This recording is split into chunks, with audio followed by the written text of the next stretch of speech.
Hello everyone, welcome to my YouTube channel study with Naveen Kumar. आप सभी का हमारे YouTube channel study with Naveen Kumar में स्वागत है। आज हम लोग एक अपकमिंग एग्जामिनेशन जिसके नोटिफिकेशन एंड कैलेंडर ऑलरेडी आ चुके हैं, DSSSB PGT इतिहास के संदर्भ में बात करेंगे। Today we are discussing about the syllabus and trend analysis and study material special concern with DSSSB PGT history. So start कर रहे हैं।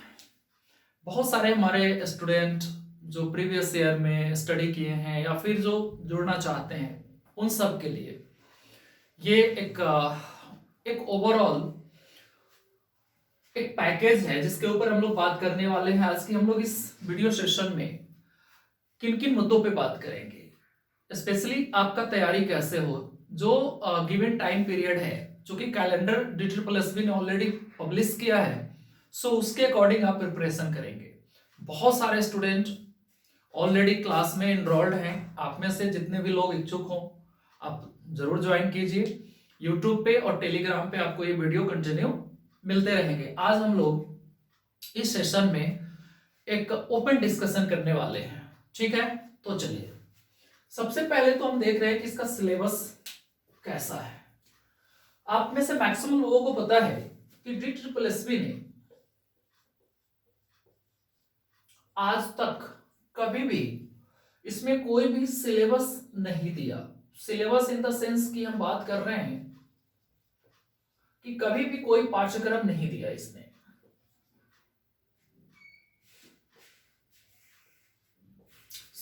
अगर ये पाठ्यक्रम नहीं देता है तो हम कैसे तैयारी करें?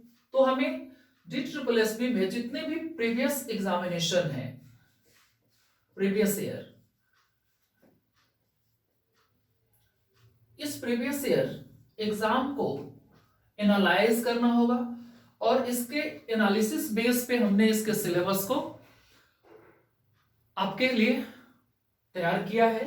और फिर जितने भी इसके प्रीवियस ईयर क्वेश्चन पेपर है, प्रीवियस ईयर क्वेश्चन पेपर, इनके ऊपर हम लोग बात करेंगे। तो ये हमारा आज का इस सेशन का पार्ट ए, जिसके ऊपर डिस्कस करना है। फिर देखेंगे पार्ट बी कि आप तैयारी कैसे करें।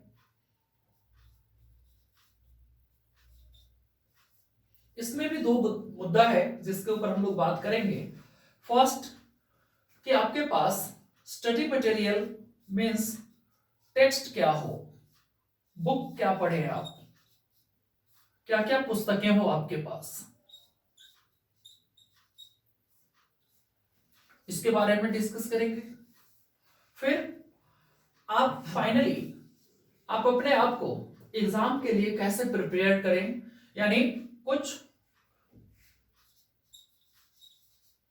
मॉडल पेपर जिसे हम सीधा सीधा टेस्ट सीरीज कह सकते हैं, इसके बारे में बात करेंगे, ठीक है। तो आज के इस पूरे सेशन का ये मुद्दा है, ये इन्हीं के ऊपर हम लोग बात करने वाले हैं, ठीक है। आप सभी का इस समय जो भी लोग कंसर्न है इस डिस्कशन के साथ, उनके लिए कि आप जब भी चाहें कोर्स से रिलेटेड आप मैसेज कर सकते हैं। आप नंबर लेंगे, नंबर में लिख देता हूं, इस पे आप कॉल कर लेंगे।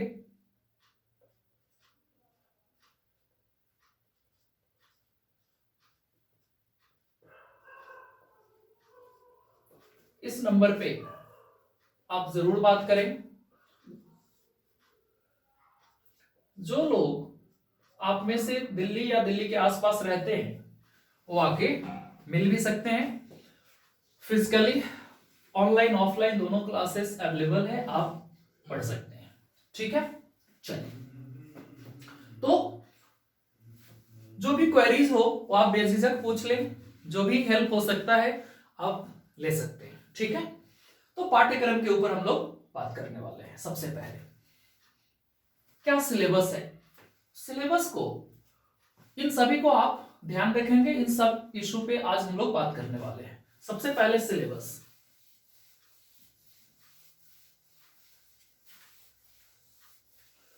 तो जैसा कि हमने पहले ही कहा कि इसका कोई गिवन डिटेल्ड सिलेबस अवेलेबल नहीं है, जैसे बाकी एग्जामिनेशन में होता है, जैसे यूपी जीआईसी का हो या फिर असिस्टेंट प्रोफेसर का हो या फिर अदर राज्य पीजीटी लेवल एग्जामिनेशन हो, उसके सिलेबस ऑलरेडी प्रोवाइड कराया जाता है। बट हम अगर बात करें पीजीटी DSSSB के लिए जो हिस्ट्री का है, इसके सिलेबस को मेनली 3 भागों में वर्गीकृत किया जा सकता है। Syllabus of history divided into 3 category. First, most important, Indian history. Then second category, world history, विश्व इतिहास। Then आप देखेंगे क्वेश्चन आता है स्कूल ऑफ थॉट,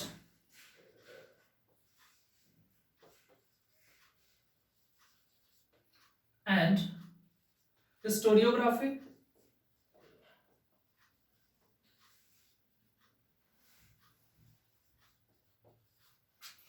ये 3 सेगमेंट है। हालांकि इसको आप टीएम टीचिंग मेथोडोलॉजी के साथ रिलेट कर सकते हो। शिक्षण विधियां, टीचिंग मेथोडोलॉजी, शिक्षण विधि या शिक्षण विधियां, इसमें आप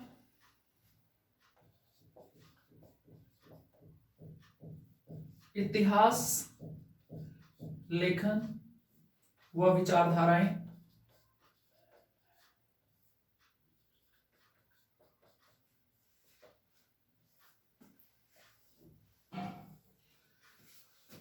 विश्व इतिहास में और भारतीय इतिहास में, इसमें जो चीजें कॉमन है, इन दोनों में कॉमन क्या है, इन दोनों सेगमेंट को आप सामान्यतः 3 भागों में विभाजित कर लेते हो। एंशिएंट, प्राचीन, चाहे वो विश्व के इतिहास के संदर्भ में हो या भारत के इतिहास के संदर्भ में हो। इसमें दूसरा मेडिवल, मध्यकालीन,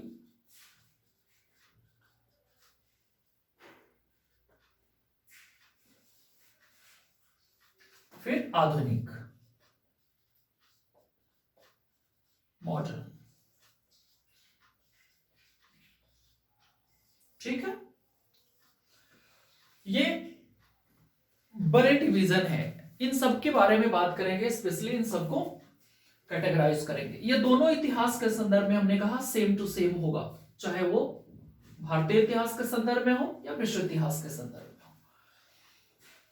भारतीय इतिहास में भी अगर देखें तो एंशिएंट, मेडिवल, मॉडर्न सेपरेट है, जैसे कि वर्ल्ड हिस्ट्री में। इसी संदर्भ में आप पढ़ेंगे। फिर क्या है, school of thought and historiography, इतिहास लेखन व विचारधाराएं। जो तमाम विचारधाराएं हैं विश्व इतिहास में, उनके बारे में पढ़ना है। यहां से अगर हम कहें क्वेश्चन किससे कितना आता है, यही हमने कहा था कि ट्रेंड एनालिसिस है, उसके अकॉर्डिंग हमने इस सिलेबस को देखा है। देखो 2016 तक, अप टू 2016 नॉर्मली जो क्वेश्चन आते थे वो इंडियन हिस्ट्री से and school of thought and historiography and teaching methodology, इसके 20 क्वेश्चन, एंड इनके 20 क्वेश्चन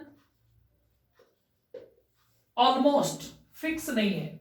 सो ये हुए 40 और 60 प्रश्न ऑलमोस्ट आते थे इंडियन हिस्ट्री से, ये मैंने कहा 2016 तक। बट 2018 एंड 2020 इनमें जो एग्जाम हुए उसमें वर्ल्ड हिस्ट्री से near about 50 question plus minus 10 पूछे जाने लगे हैं। किसी किसी सेगमेंट में देखा गया 40 है, 42-45 के आसपास है, या फिर उससे ऊपर भी है। तो हम मान के चले कि अब जो 200 क्वेश्चन आने वाले हैं टोटल, मैं यहां पे आपके साथ डिस्कस करूं कि जो सिलेबस है 200 क्वेश्चन, 200 प्रश्न जो आएंगे, उसमें अगर प्रतिशत में देखा जाए तो इसका सबसे कम इंपॉर्टेंस है, बट विश्व इतिहास हमें पढ़ना होगा। जो भी इसके सिलेबस है बताओ, डिस्कस करेंगे अभी। बट अभी भी इंडियन हिस्ट्री से ऑलमोस्ट 60% क्वेश्चन आएंगे, 20% क्वेश्चन आएंगे वर्ल्ड हिस्ट्री से। 80% हुआ, और 20% इन दोनों से मिला के 20%। इसी तरीके से अपने स्ट्रेटजी को आप डिफाइन करेंगे, इसी के अकॉर्डिंग आप अपने तैयारी को, समय को प्रबंधन करेंगे। क्यों? क्योंकि अगर आप डिरेल हुए तो आप मान के चलिए कि आप नुकसान में चले जाएंगे। क्यों? क्योंकि बिना एनालाइज किए हुए चीजों को आप नहीं पढ़ेंगे इस समय, क्योंकि वैकेंसीज कम है और नंबर ऑफ स्टूडेंट या कहें तो आपके कंपटीटर बहुत ज्यादा है। आप एक सुनियोजित तरीके से तैयारी करें, वेल प्लान्ड प्रिपरेशन हो आपका। तो वेल प्रिपरेशन के लिए सबसे पहले तो ये एनालाइज करें, आप इन चीजों को एनालिसिस बेस पे आप पढ़ें। इससे क्या होगा, आपके समय पर्टिकुलर उसी सेगमेंट में लगेंगे जहां पे लगाना चाहिए। सबसे पहले इसके ऊपर फोकस करना है कि कहां से कितना क्वेश्चन आता है। इन दोनों का लगभग इंपॉर्टेंस इक्वल है, 20-20%। बट अभी भी इंडियन हिस्ट्री 60% क्वेश्चन आएंगे। मैंने यहाँ पे 60 क्वेश्चन 2016 तक लिखा था। बट ये जो बात कर रहे हैं हम लोग, अब जो नया ट्रेंड है आफ्टर 2018 से आगे, यानी अब जो हमारा अपकमिंग एग्जाम है, ये जिसके लिए हम लोग बात कर रहे हैं 2022 में, इसके लिए तो अब यहां से 60% क्वेश्चन आएंगे इन दोनों सेगमेंट से। वर्ल्ड हिस्ट्री से 20% क्वेश्चन, जिसे आप teaching methodology and school of thought and historiography इस सेगमेंट से शामिल करेंगे। ये पूरा पैकेज है, इसी के अकॉर्डिंग आपको देखना होगा कि पूरा सिलेबस है। क्योंकि बार बार मैं कह रहा हूं, DSSB ने आज तक कभी सिलेबस को क्लियर नहीं किया, कभी भी नोटिफिकेशन के साथ वो सिलेबस नहीं देते। हमें इन चीजों के ऊपर फोकस करना होगा। चलिए,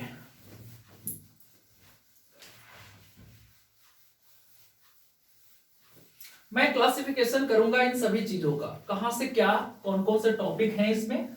फिलहाल हम लोग बात करने वाले हैं कि आपके स्टडी का जो डिवीजन है वो कैसे करें। आपके ओवरऑल जो प्रिपरेशन होना चाहिए, एक बहुत सुनियोजित जो तरीका होना चाहिए, उसमें आप अपने 100% को, जो भी आप तैयारी में देना चाहते हैं, उसको डिवाइड करें। At least 70%, 60 to 70% focus on your study. ये आपके पढ़ाई के लिए हो। Rest 40% to 30% focus on test. इसमें दोनों तरीका आपको अडॉप्ट करना है। क्या क्या? एक तो प्रीवियस ईयर क्वेश्चन पेपर होंगे जो भी मार्केट में अवेलेबल है। हाँ, DSSB के क्वेश्चन कम होंगे तो आप अदर पीजीटी एग्जामिनेशन इतिहास से संबंधित जो हैं उन्हें आप मार्केट से जरूर ले लें और उसे बनाएं। अगर आप इन सबको कर लेते हैं, जिसमें DSSB, रेट, HPSC और उत्तराखंड, यूपी, बहुत सारे पेपर मिल जाएंगे। अगर इसको भी आप कंप्लीट कर लेते हैं तो फिर नेट JRF के आसपास भी आप जा सकते हैं, क्योंकि प्रैक्टिस हमेशा आपको ज्यादा से ज्यादा करना चाहिए, क्योंकि ये तरीका है आपको अपने सिलेबस को कंप्लीट करने का। क्योंकि आप बार बार पढ़ते हैं, चीजों को भूलते हैं, और जब पढ़ाई कर रहे थे उस समय जो आपका तरीका होता है या जो आप उसमें उस समय जो पढ़ते हैं वो ब्लाइंडली पढ़ते चले जाते हैं चीजों को कहानी के रूप में, बट जब वही क्वेश्चन में आता है तो आप वहां पे डिटेल लगते हैं, आपको लगता है कि लैक ऑफ इंफॉर्मेशन है आपके पास। सो जब आप प्रीवियस ईयर क्वेश्चन बनाएंगे तो आपको तरीका भी पता चलता रहेगा साथ साथ कि क्या पढ़ना है, किन चीजों को हाईलाइट करना है और कितना पढ़ के आगे निकलना है। ठीक है, अगर ये कर लेते हैं तो फिर मैं आपको प्रोवाइड कराऊंगा जो ऑलरेडी टेस्ट सीरीज होंगे उसके माध्यम से। टेस्ट सीरीज में टॉपिक वाइज 2 तरीके के टेस्ट होंगे, इसमें टॉपिक वाइज होंगे, देन होल सिलेबस, जो कंप्लीट सिलेबस के अकॉर्डिंग होना है तो सिलेबस के अकॉर्डिंग, तब जाके कहीं आप कंफर्टेबल फील करेंगे, जो आपने पढ़ा है उसको यहां पे परख पाएंगे कि आपने कितना तैयारी किया, कितना और करना चाहिए, किस पॉइंट पे ज्यादा फोकस करना चाहिए, कहां से आपने ज्यादा क्वेश्चन सही किया और कहां मिस किया। तो जो भी कमियां है, जो लैकिंग है, उसको ठीक करेंगे आप। ठीक है, और वैसे भी बड़े स्कॉलर्स का एक कोटेशन होता है जो आप सभी जानते होंगे कि जब भी आप प्रिपरेशन करें इस समय कॉम्पिटिटिव एग्जाम का, तो आप पहले टेक्स्ट बुक को ब्लाइंडली ना पढ़ें, है ना। एक कोटेशन है जो मैं लिख देता हूं, इसे आप जरूर याद करेंगे, मीन्स इसको फॉलो करेंगे।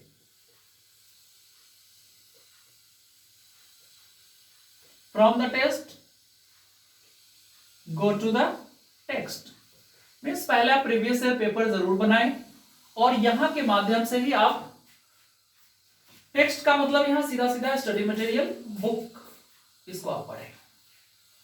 ये एक अच्छा तरीका है कॉम्पिटिटिव एग्जाम के लिए। आप एकेडमिक तैयारी नहीं कर रहे हैं। एकेडमिक तैयारी में क्या होता है कि आपने पूरे साल सिलेबस को पढ़ा सेमेस्टर वाइज, जब पेपर आए मॉडल पेपर लिया, एनालिसिस किया और फिर उसके आधार पे एनालाइज किया और उसके आधार पे आपने पेपर दे दिया। बट कॉम्पिटिटिव एग्जाम में ऐसा नहीं होता। कॉम्पिटिटिव एग्जाम के लिए आपको अलग टेक्निक और अलग रणनीति बनाना होगा। चलिए स्टडी मटेरियल की बात कर लें। क्या पढ़ेंगे आप? जो भी आपने अभी सिलेबस को एलोबरेट किया उसके अकॉर्डिंग आप कितना पढ़ेंगे, कहां से सिलेबस के अकॉर्डिंग आप टेक्स्ट मटेरियल फुलफिल करेंगे। तो एक बुक लिस्ट बनाएंगे हम। डरना नहीं है, बहुत आसान है। सबसे पहले आपके पास ओल्ड एनसीईआरटी हो, इतिहास में आप पढ़ेंगे class 11,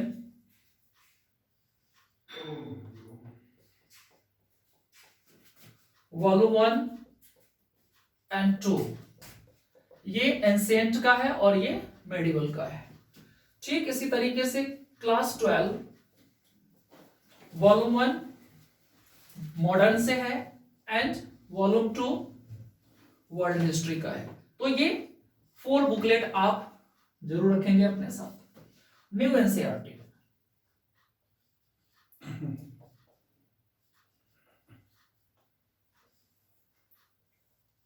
new NCERT, new NCERT from class 6 to 12, छठी से 12वीं तक के एनसीईआरटी को आप जरूर पढ़ेंगे। क्यों? क्योंकि जो रिक्वायरमेंट है जिसके लिए आप टीचर बनना चाह रहे हैं उनका अप टू 12 ही कंसर्न रहता है। स्पेशली जो वर्ल्ड हिस्ट्री के क्वेश्चन आते हैं ना, मैं आपको थोड़ा सा स्पेशलाइज्ड कर दूं। इंडियन हिस्ट्री तो ओवरऑल आप पढ़ेंगे ही, केवल अगर वर्ल्ड हिस्ट्री के बारे में बात करें तो वर्ल्ड हिस्ट्री के लिए जो स्पेशलाइज्ड टॉपिक है इस समय क्लास 11 न्यू एनसीईआरटी।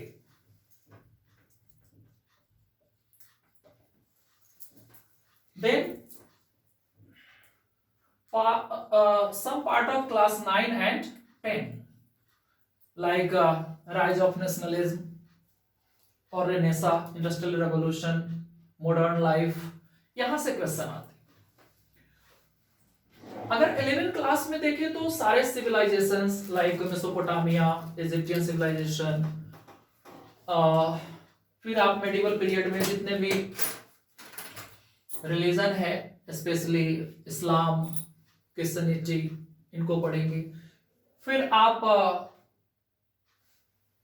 इसमें सोसाइटीज, नोमैडिक सोसाइटी और early society in the world, विश्व इतिहास के जो प्रारंभिक समाज है उनके बारे में, यहां से ही लगभग वर्ल्ड हिस्ट्री के सारे क्वेश्चन कंप्लीट हो जाएंगे वर्ल्ड हिस्ट्री के लिए। Rest of the topic and book आप जो पढ़ रहे हो इंडियन हिस्ट्री के लिए सेम टू सेम होगा। ये तो हमने बात किया जो बिल्कुल विद्यार्थियों के लिए बेसिक स्टडी मटेरियल है, इनको तो आप पढ़ेंगे, इनके बिना तो आप तैयारी करेंगे ही नहीं। देखने में लग रहा होगा कि बहुत सारा है, बट ऐसा नहीं है। जो छठी क्लास एनसीईआरटी नए वाले में है वही 12वीं क्लास न्यू एनसीईआरटी में सारा मैटर है ना। छठी, सातवीं, 8वीं में जो है, 12वीं में ओवरऑल है, 11th क्लास में वर्ल्ड हिस्ट्री है केवल।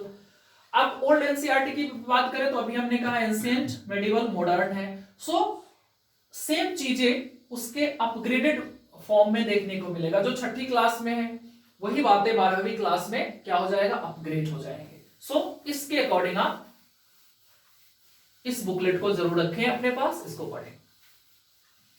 इसके अलावा अगर आप हमारे साथ तैयारी करते हैं तो मैं आपको इन सब का हार्ड कॉपी या पीडीएफ जो भी आप लेने में सक्षम हो वो मिल जाएंगे। स्टडी मटेरियल पूरा मिलेगा क्योंकि ऑलरेडी ये सब बना हुआ है, अपग्रेडेड है बिल्कुल। 2020 यानी 2020 में जो एग्जाम हुआ उसके पैटर्न को फॉलो करते हुए, सो आप उसके हिसाब से पढ़ें। अदरवाइज कुछ मार्केट से टेक्स्ट बुक जरूर लें जो आपने ग्रेजुएशन या मास्टर करते समय पढ़ा था। जैसे एंशिएंट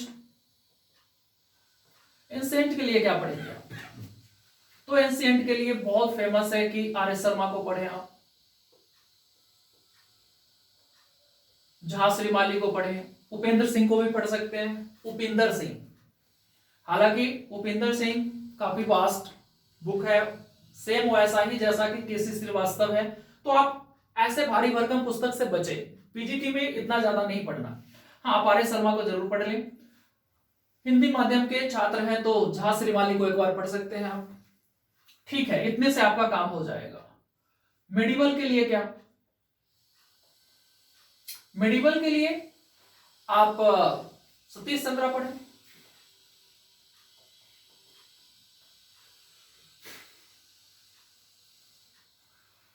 आप हिंदी माध्यम में सबसे शॉर्ट जो बुक है, सबसे पतली बुक आप कह सकते हैं, हालांकि ऐसा कुछ है नहीं, फर्क नहीं ज्यादा नहीं पड़ता। इम्तियाज अहमद को पढ़े, इम्तियाज अहमद इसके सब्स्टिट्यूट में ठीक है। मॉडर्न के लिए क्या पढ़ेंगे? बिपिन चंद्र,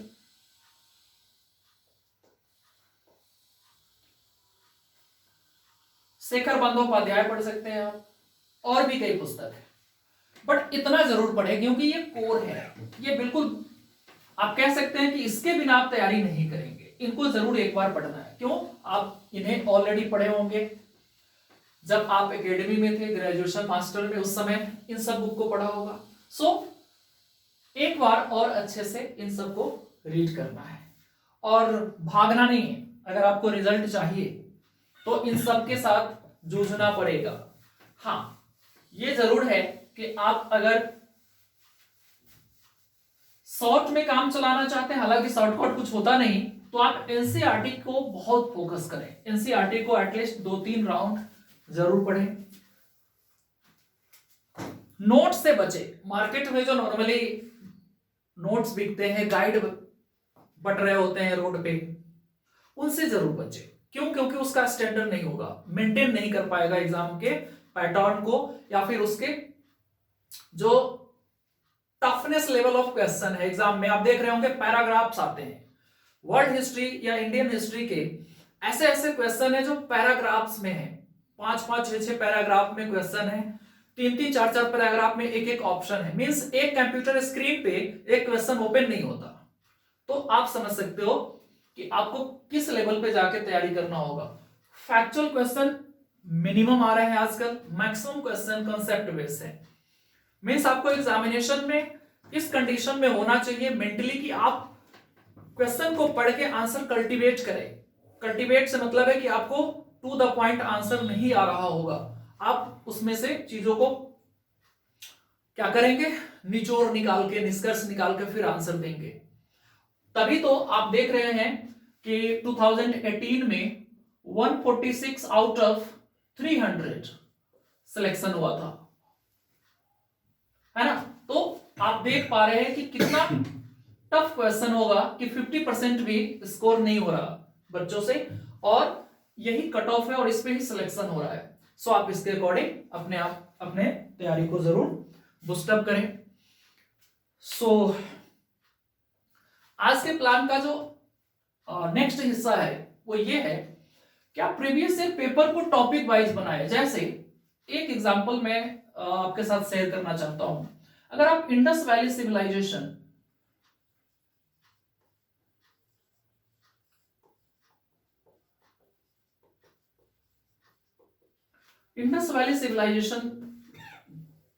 पढ़ना चाह रहे हैं, मान लीजिए कि आज आप इसको पढ़ना चाह रहे हैं, तो एनसीईआरटी पढ़ लिया आपने क्लास 6,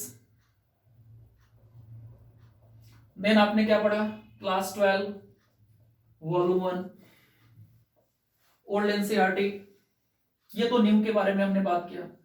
ओल्ड एनसीईआरटी में क्लास 11 वॉल्यूम 1। अब इससे क्या होगा कि आप ओवरऑल इंडस वैली सिविलाइजेशन के टॉपिक या उसके फैक्ट से रूबरू हो चुके हैं, उनके कंसेप्ट से रूबरू। अब आप क्या करें, सेम टू सेम इस पे जितने भी ऑलरेडी प्रीवियस ईयर क्वेश्चन आए हुए हैं उनको एक राउंड आप अभी अभी हाल में ही बनाए, और फिर देखें कि आपने किस तरह कितना क्वेश्चन अटेम्प्ट किया, कितना सही हुआ। क्योंकि निगेटिव मार्किंग है तो आप बिना जानते हुए तुक्का नहीं लगाएंगे, जो कंफर्म होगा एटलीस्ट आप 50-50 होंगे वैसे क्वेश्चन को ही करेंगे। तो प्रीवियस ईयर पेपर बनाने से आइडिया मिलेगा कि आपने कहां, आप में क्या कमियां हैं या फिर आपने क्यों गलती किया। तो प्रीवियस ईयर के जो कुछ फायदे हैं ना, मैं यहाँ पे 2-3 बातें बताता हूं। इससे सबसे बड़ा इशू जो है आपके साथ टाइम मैनेजमेंट का, वो सॉर्ट आउट होगा। Time management in the sense कि इस बार भी एक स्टूडेंट थी, उन्होंने कहा कि सर 250 क्वेश्चन ही बना पाए लगभग। अब 250 का है, इसका मतलब 240 भी हो सकता है, 255 भी हो सकता है, मींस 300 क्वेश्चन ही आप नहीं देख पाए। और नॉर्मली एग्जाम वाले क्या करते हैं, लास्ट में जो 50 क्वेश्चन या 20 क्वेश्चन होता है काफी इजी होता है। सो अगर आप 100% क्वेश्चन ही नहीं पढ़ पाए, अटेम्प्ट ही नहीं कर पाए, अटेम्प्ट तो करना ही नहीं है पूरा, 200 क्वेश्चन के आसपास अटेम्प्ट करें, 220 काफी है, बट एटलीस्ट पढ़े तो सारे क्वेश्चन। आप 250 क्वेश्चन ही पढ़ पा रहे हैं और कंप्यूटर सर्च हो गया, तो आप कैसे रिजल्ट की उम्मीद करेंगे। तो टाइम मैनेजमेंट इशू यहां से सॉर्ट आउट होगा। दूसरा, जो ह्यूमन एरर्स होता है, मानवीय भूल, जानते हुए गलती कर लेना, उटपटांग तरीके से पढ़ के कुछ भी समझ लेना, तो ये बार बार प्रैक्टिस से ना दूर हो जाएगा। तो एक तो ये। तीसरा पॉइंट ये है जो आज भी भ्रम है लोगों में कि क्वेश्चन रिपीट नहीं होते, तो मैं आपको बताऊं हूबहू क्वेश्चन रिपीट नहीं होते, बट 10 to 15% क्वेश्चन आप देखेंगे प्रीवियस ईयर से सेम पैटर्न पे, कुछ डेटा बदल के, कुछ नाम बदल के पूछ लेते हैं। तो ये डायरेक्ट फायदा हो रहा है प्रीवियस ईयर बनाने से। और अगर आप सभी आयोग, मतलब मैंने स्टार्टिंग में ही बताया था कि पीजीटी लेवल के सारे क्वेश्चन अगर आप एक बार बनाते हैं तो मान के चलिए कि 20 से 30 क्वेश्चन तो आप बना ही ले जाएंगे बाकियों से ज्यादा। तो केवल स्टडी और स्टडी ना करें। केवल स्टडी का मतलब है कि केवल बुक पढ़ते रहते हैं आप बार बार, इस पार से उस पार कहानी की तरह पढ़ लिया और आपको लगता है कि आपने पूरा सिलेबस कवर कर लिया। तो प्रिपरेशन का जो सही तरीका है वो आज हमने आपके साथ डिस्कस किया। आप में से जो भी लोग इंटरेस्टेड हो जल्दी से जल्दी ज्वाइन करें, मैंने ऑलरेडी नंबर दिया हुआ है, इस पे आप बात कर लेंगे।